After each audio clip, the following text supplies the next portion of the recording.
For Office fans, threat level midnight shirt. I've got it on, got it rocking.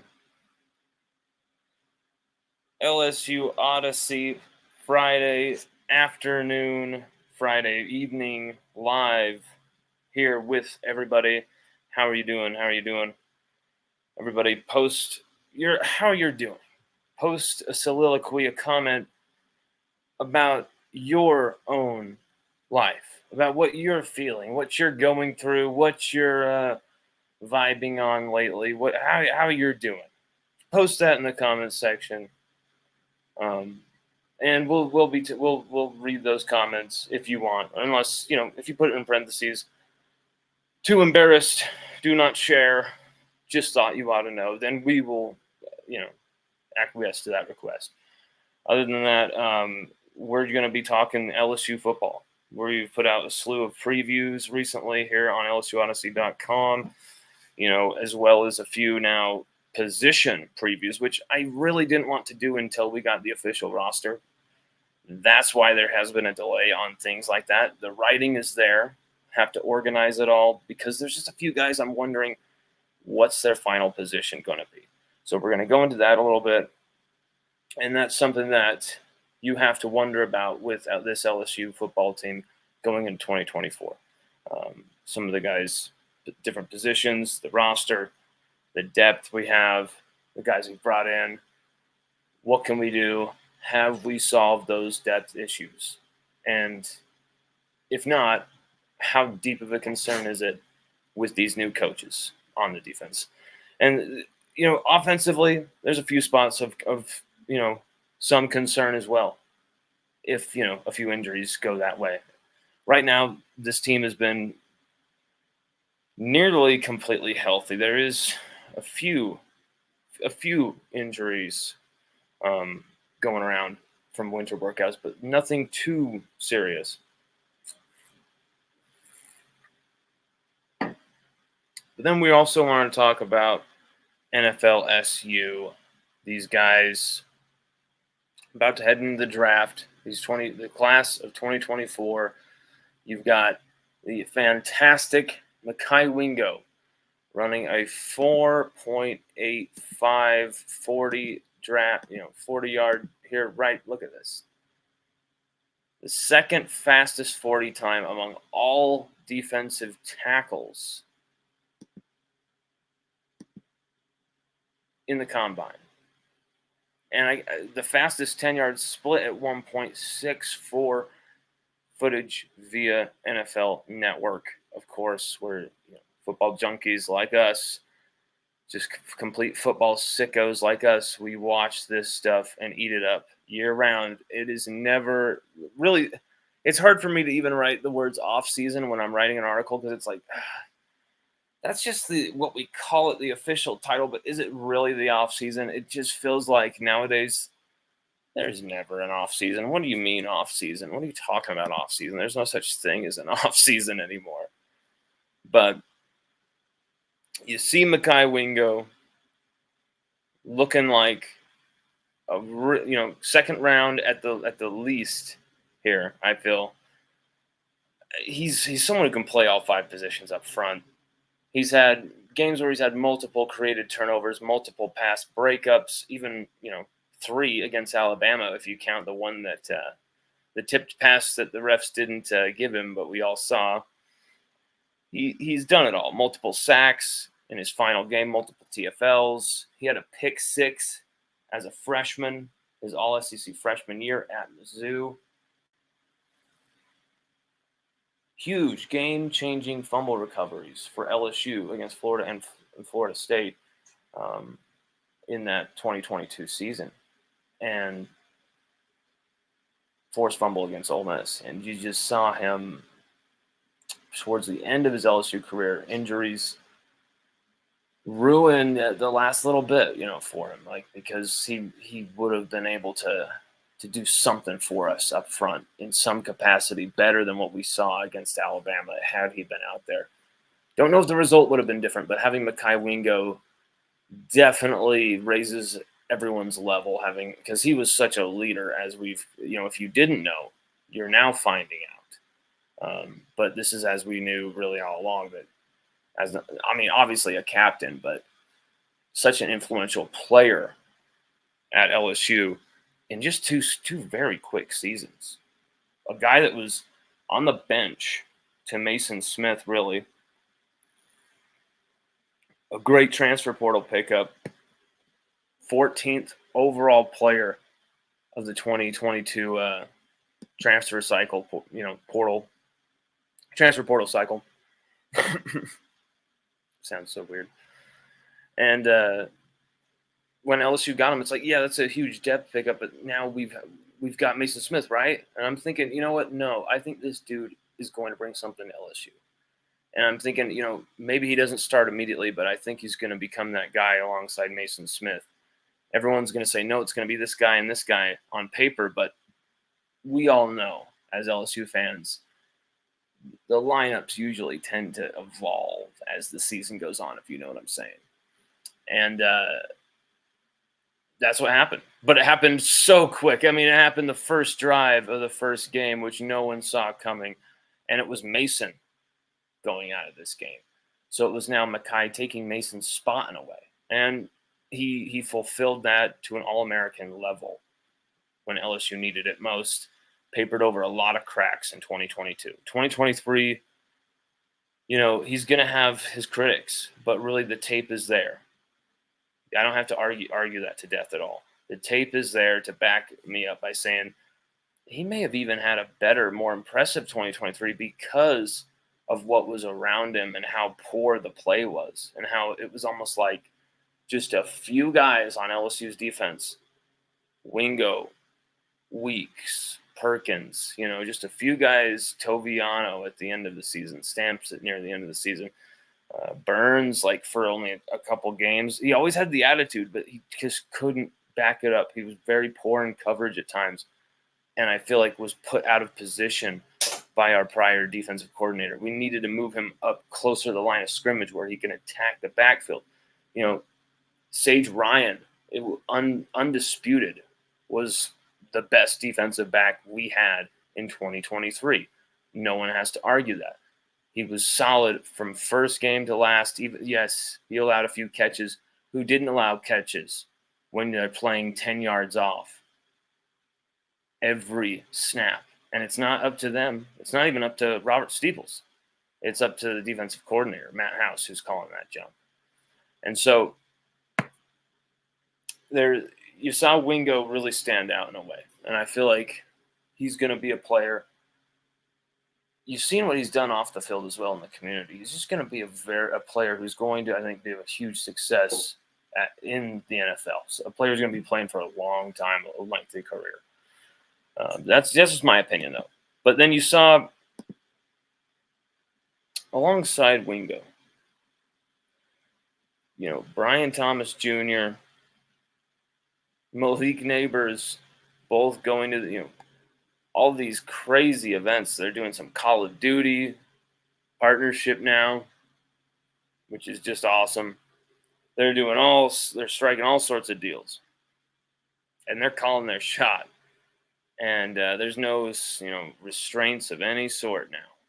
They're going to the NFL. They can do whatever the hell they want, basically here. Sign with whoever, endorse whoever. And it's very cool to see them get this choice, this opportunity, and you're seeing them become elevated through that. And Jaden Daniels, what a leader. He said something just incredible where I want the clip to do the speaking here, because what Jaden Daniels said was so impressive about why he chose not to throw the combine, why he chose to only do this pro day at LSU. So here we go, Jaden Daniels. Let's get to the original start of that clip. Why he did not do a pro day. That worked so hard to get their opportunity, in front of everybody, to go out there and showcase what they can do.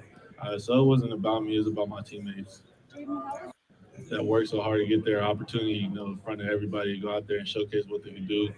So it wasn't about me; it was about my teammates that worked so hard to get their opportunity. So Daniels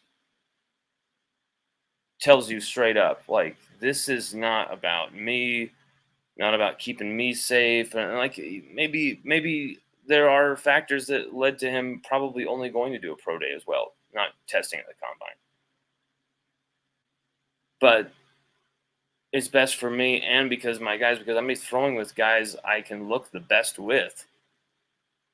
We can do it on our terms, on our turf, and everyone's going to want to see us. So we don't have to go running around to Indianapolis, going to the combine, and run around here. We can make them come to us, basically. And I think it's smart. It's astute. It's brilliant. It's a brilliant. Whoever's advising those guys as they've been prepping for their draft, who they've been prepping with, for their trainers, all of the above. Very smart moves.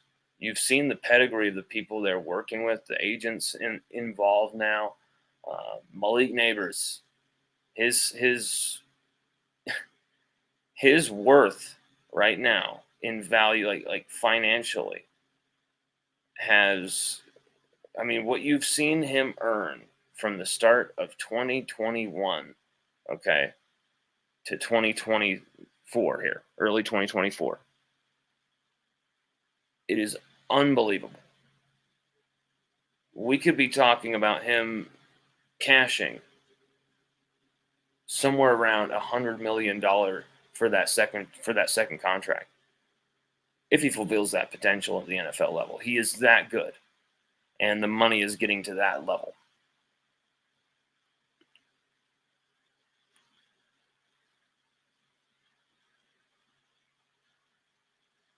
And I just, very impressive from Jaden Daniels to be like, hey, this is for my guys. And, Jaden Daniels, people have seen right now lately the kind of confusing, bizarre hijinks of Caleb Williams, a player I have always really liked, player who I used to talk to before he was, choosing to go, not to LSU, went to Oklahoma, then to USC, as we know. Caleb Williams, really, really nice young man. Whoever's advising him is just not leading him in the right way. Whoever is advising him is kind of poisoning what he does, his process. And it's weird to see. But at the same time, this kid can make his own decisions, and he doesn't want to be controlled for free. He's gonna, like, hey, if you're gonna monitor everything in my life, we're gonna do it. Like, okay, you're gonna pay me. And I understand that. He says, this is the new NFL. Like, he wants to make sure everybody respects him, all this. Like, he's gone overboard, though. He's gone to the point where it's just like the diva stuff has gone. Like, he's asked for percentages of bowl games for his participation. Like, that's the type of stuff where it's like, bro, you're not getting this. So, I mean, full respect to Caleb Williams. I hope he's a huge success. But for me, as a Washington Commanders, terrible name, a Washington Commanders fan, I hope Jaden Daniels goes second to Washington. But it would be great to see Jaden Daniels go first overall. Not, of course, because as an LSU fan, you want to see, we had another number one overall quarterback, right. But him going number one overall to the Bears, do you really want to put Jaden Daniels in that situation? Do you really want to condemn Jaden Daniels to a career starting off in Chicago? You've seen what's happened to a guy like Justin Fields. I understand. Jaden Daniels is made with far more hefty minerals than Justin Fields. He could handle a lot more, take a further beating, take more of the criticism, and still just rise above. He has a lot of wherewithal against adversity in the game, outside of the field, on the sidelines, in the locker room, being under the lights, being questioned. He can handle all that stuff. It doesn't faze him. But still, I don't want to see him go to Chicago. I don't want to see Jaden Daniels playing for the Bears. They're an organization that has never understood how to handle quarterbacks, and that is proven. That is signed, sealed, delivered, proven. And I know what Washington did with RG3 was just god awful. The way we managed him. But the ownership there at LSU, for the Washington Commanders is nowhere near what it was under Dan Snyder, which is what was there when RG3 was there. So it's a completely different ownership now, completely different phase. But I mean, still, it's not a perfect situation in Washington either, with Dan Quinn, and then just barely got rid of Eric Bieniemy, offensive coordinator, but they installed Cliff Kingsbury. Interesting, very interesting. Not down with Dan Quinn being hired there, but I love the Cliff Kingsbury hire. And I think, can you imagine Jaden Daniels with Cliff Kingsbury as his offensive coordinator? You're telling me that would not be sick, right? That would be absolutely sick. Cliff Kingsbury calling plays for Jaden Daniels to go dial it up, like Jaden Daniels audibling it. Cliff, I don't like to see this. Dial it up, Jaden. That would be absolutely epic. That gives me some Sean McVay vibes of just like Mighty Ducks. Like, I don't know how to explain it. Jaden Daniels, I think, in the right organization is going to win Super Bowls. You just see this guy as a winner, right? And I feel like that's what was so foreign to him and so messed up to him, was like a defense that could not hold their own ever. A terrible defense this last year that really betrayed us this season. I mean, if we had just even an average defense, we keep we keep ourselves in that game against Florida State, kind of keep it low scoring, and we take advantage early because our offense isn't so freaking exhausted. We actually, take advantage early and punch in maybe one or two of those scores early in that first half. LSU wasted opportunities offensively this season because they had to be perfect so much that the pressure would just kind of it would get too much, because you'd have to do it every single drive of every game. You would have to be perfect. And, you're going to have 3 or 4 imperfect drives a season if you're that perfect. I mean, that offense was ridiculous when we look back at that. I just guarantee you, when we look back at that 2023 LSU offense, it's going to be like, oh my God, they were so automatic. They were freaks. And then we'd see this cartoonish defense and just be like, oh my God, this team should have won a championship, man. Like LSU Michigan in that championship game. Oh, that's what it should have been.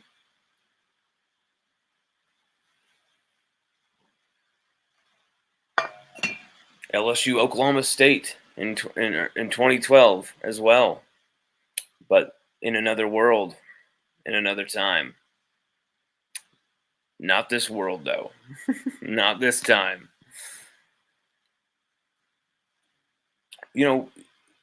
Brian Thomas Jr., who many thought was outside the first round, halfway through the season, even really late in this season, by the last 2 games of this year, the A&M game, Wisconsin game, it was boom. Signed, sealed, delivered. This guy is a first-round pick, and I love to see that. Him just catapult, because 17 touchdowns is, that's just ridiculous. I mean, I think NFL guys were wanting to see, watch, he's going to kind of relax. these last games. He's going to kind of fade away a little bit here and let Malik kind of take over and just kind of but no, Brian was like competing for every yard, every target, not just against his opponents, but really it was like him and Malik kind of going toe to toe against each other for yards, for everything. Like, just like we saw Jamar and Justin do.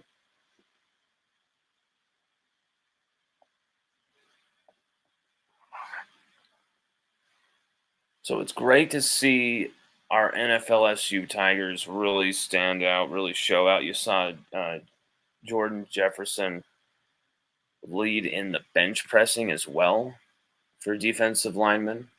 Just crazy. So LSU guys standing out and LSU guys trending well as we get closer to draft day in late April.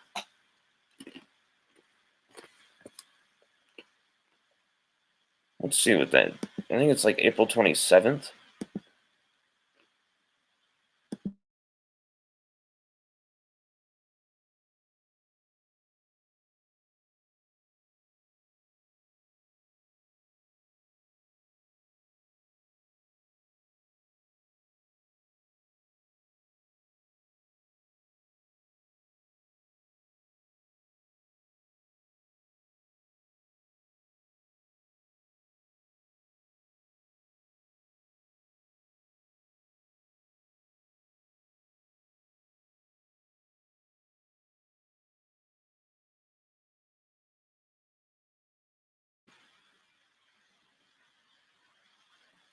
So yeah, it'll be interesting to see how they test in the pro day, all that stuff. But like, at the end of the day, it's like these guys are going to be first round picks, and we just hope that they go to good organizations that can maximize and develop their talents and just kind of get out of the way and just let them be great with a quarterback, or in Jaden Daniels' way, get out of the way and surround him with and protect him. And just manage him, really. Just guide him. You don't really have to. This is like the most easily coachable quarterback in the world, I would imagine, to be drafting, Jaden Daniels.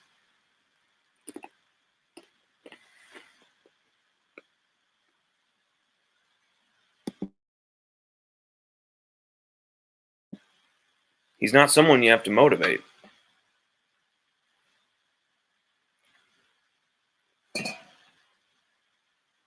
Anyway, the 2024 LSU Tigers are just about to start spring camp. I mean, it's going to start in like 4 days here, right here, really quick. March 5th being the first day. It's going to start here very quickly. Spring camp is beginning here for LSU. 2024 LSU Tigers football is here. Officially, we can say that. Spring camp is starting. It's a new era. Jaden Daniels, the last 2 seasons, Jaden Daniel era closes with a Heisman win, closes with a 10-win season, but that 10th win is won by his next successor, Garrett Nussmeier, who it's felt like this guy's been here at LSU longer than even Miles Brennan. But there's something about Garrett Nussmeier that makes Miles Brennan comparisons just stop. Because the way Garrett extends the pocket, extends the play, manipulates the blitzes coming at him, manipulates the pressures, and can throw on the run, can make almost any damn near throw on the field. Get the ball out of his hand with such a quick snap release. It's just, You saw what he did in that Wisconsin game. Granted, Wisconsin aren't the best program right now in the world. They're not having their best moment. But everything was going against Garrett Nussmeier. He had just lost his offensive coordinator. He didn't really know if he's going to be starting this game for quite some time. His quarterbacks coach and receivers coach are now promoted to co-OCs.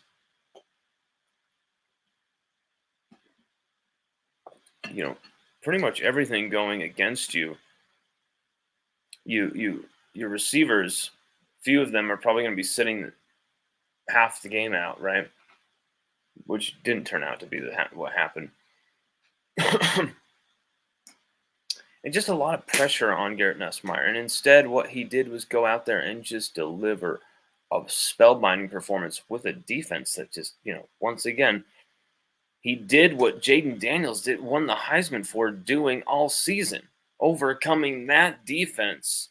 He played against 2 opponents all season, and Garrett did it, played against 2 opponents in that game against Wisconsin, played against Wisconsin's defense, threw for 395 yards, 4 touchdown passes, 0 interceptions, I believe. I remember, correct? I swear to God he had no turnovers. Let's make sure on that before we just say that. Swear to God he had 0 turnovers, which was, once again, a big caveat everyone would have with Garrett Nussmeier. Oh, no. He had that pick. I remember. Okay, yeah, he had that pick. Yep. 3 touchdowns, 1 pick. 31 of 45, though. He did have that pick. But you're going to take that pick with what he gave you in that game. What an unbelievable start to what should be a great offense for LSU. And this defense is really the unit that should have the questions, because that offense is led by an offensive line that is completely solid. Those guys, whatever direction this offense goes in, no matter how good or bad Garrett Nussmeier may play in any scenario, think of the worst scenario for like quarterback, skill position guys. If we have that offensive line and those guys don't get injured, Will Campbell, Garrett Dellinger, Miles Frazier, DJ Chester, Emory Jones, like, we will be at least in contention to win every game.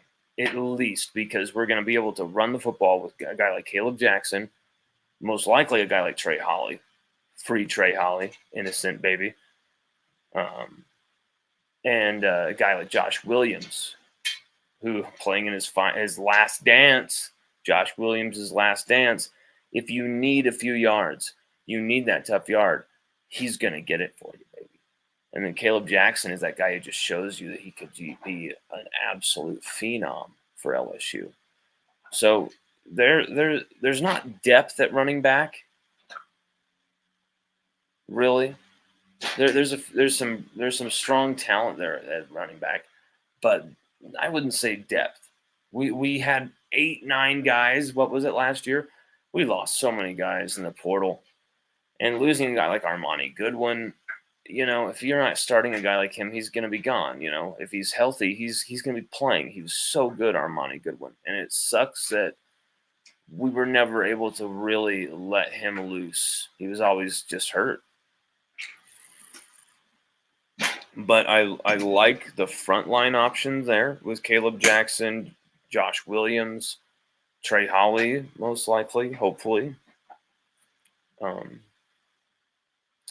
And the receivers.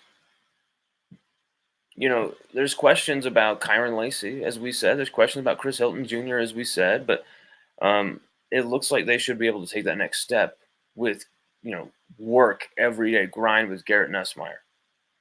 Is it going to pay off in year 1, whereas some of the other quarterbacks, Burrow, Daniels, it didn't pay off in year 1 because Nussmeier is just like ahead of the curve and has seen that example and has been chomping at the bit for so long for this moment? And maybe, just maybe, because this, coach's son, quarterback's son, he's been schooled and ready for this moment in a way for so long. I mean, I don't know, but it's very exciting if you're a Nuss Bus guy. It's very exciting if you're an LSU offensive fan, because I think Nussmeier, he's too aggressive for LSU's offense to be conservative and stale. But I feel like what you saw against Wisconsin and throughout the last year, he's in 2022 in his backup performances, he's moving the chains. There's a rhythm to what he's doing. He's not like emasculating himself or like keeping his play, chained up or something. He's playing freely. He's in the moment. He's dialed in. He's energized, but he's like, let's take care of the football. Let's don't just like make just stupid errant throws and just really like go for the home run play like some Brett Favre throws we've seen, Brett Favre imitations. We've seen a more focused, a more intentional Garrett Nussmeier. And because of that, LSU fans are excited and should be, because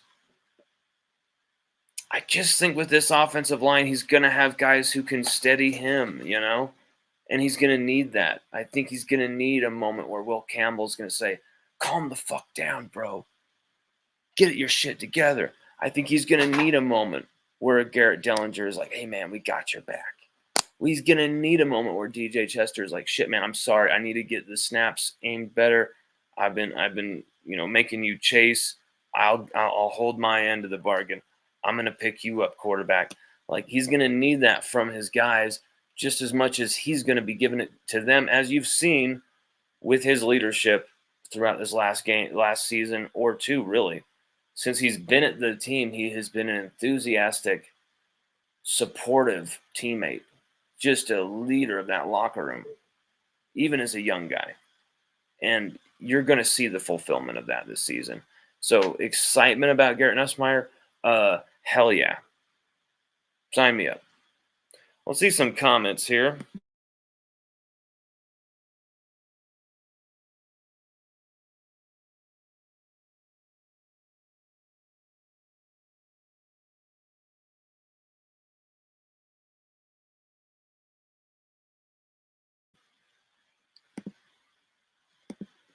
Cole Adams says, JD5 is the best NFL quarterback in this draft class. I'd like to see him go to the Raiders. Are you a Raiders fan, Cole? What's the reason you want to see him go to the Vegas Raiders? And it would be cool because AP is a guy he played for at one point, so it'd be a reunion of sorts for him to go to Vegas to play for that man.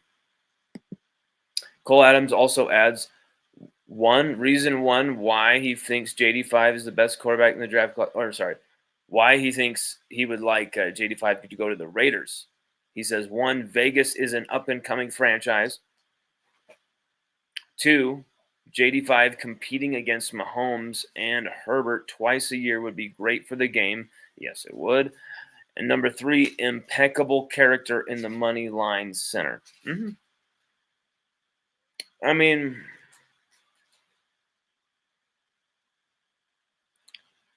it's quite obvious that Jaden Daniels is, if he's not number 1, he's going to be number 2. And for me, obviously, he's the best quarterback, best player of the draft. Get him wherever the hell you can get him, as fast as you can get him if you are in that situation. I mean, like, does it make sense for the Chargers to draft Jaden Daniels with Herbert? Probably not. Does it make sense for Washington to draft Jaden Daniels? Yes. Does it make sense for the Raiders to draft Jaden Daniels? Yes. There's teams where it's just like, duh. But I don't want him to go with Chicago. Like I've said before, I don't think that's a good situation.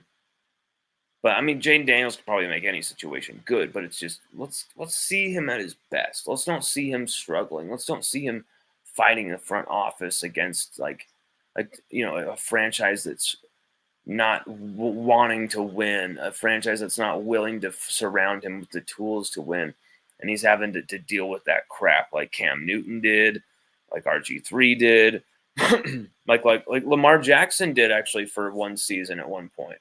But luckily the Ravens are a frontline franchise who got their shit together and said, all right, we'll support you, Lamar. We'll pay you what you're worth. We'll have your back here.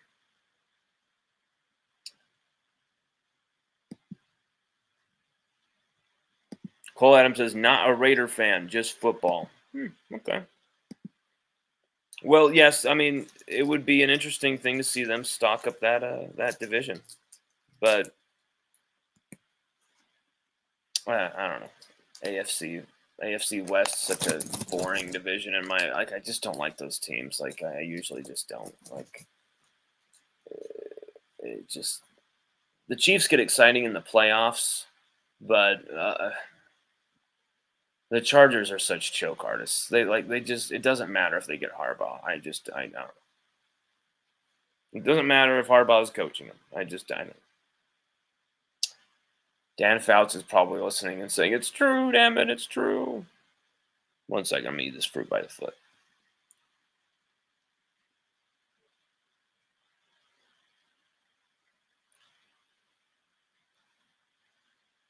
Back to what we were saying about LSU's offense.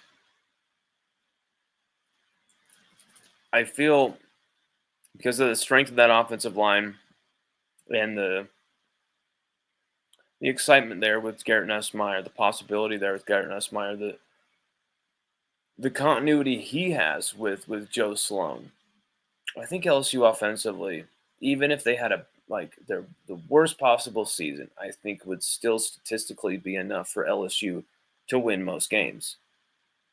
The question will be, and actually really at their best, that offense could echo a lot of what just happened in 2023 in a different format, different visual, of course, with Jaden Daniels, Garrett Nussmeier, different skill sets, different athletic profiles.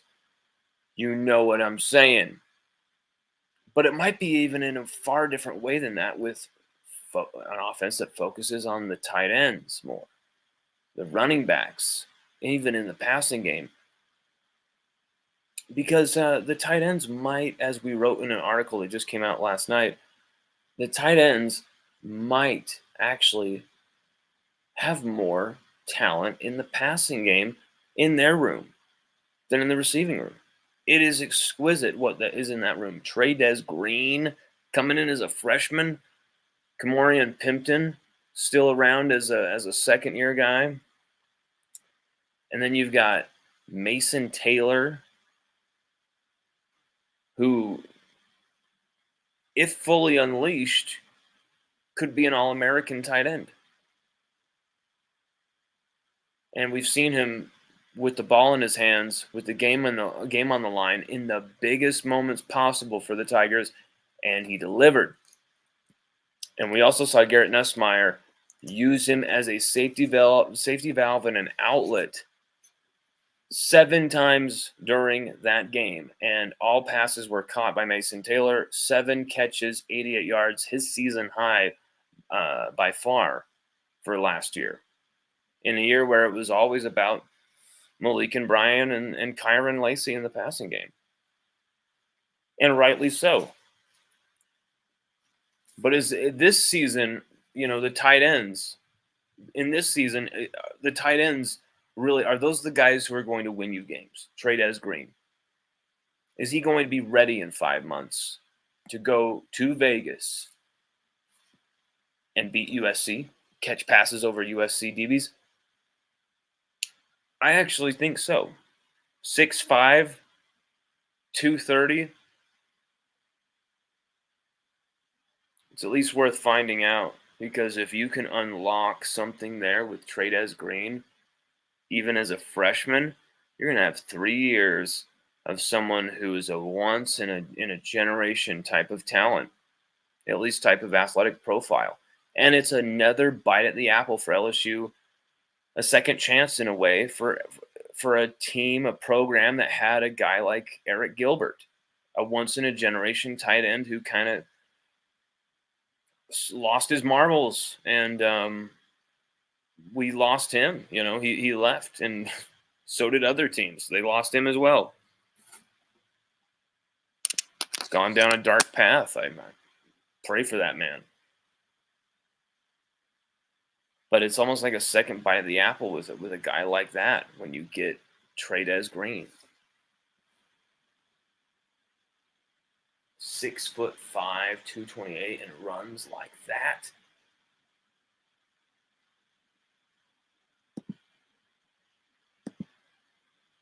Let's get some Trey Green stuff up there.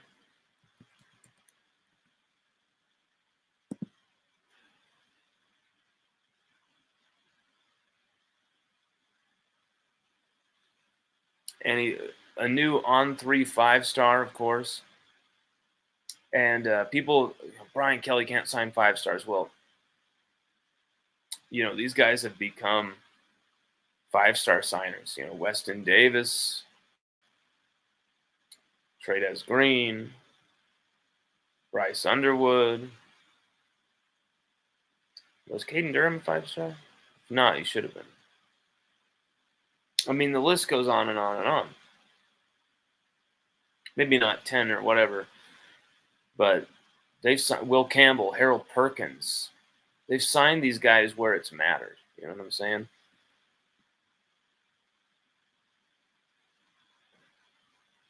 Let's see here.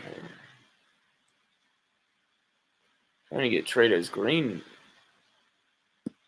He has so many basketball highlights, it's crazy.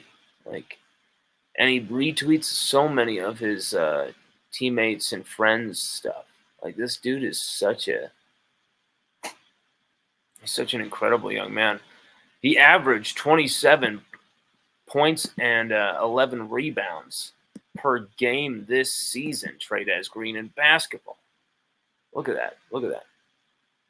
Look at that, dude. The length.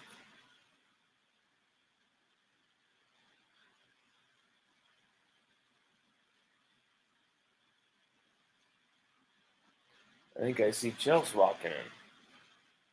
He will be a fantastic player. 1 second, everybody.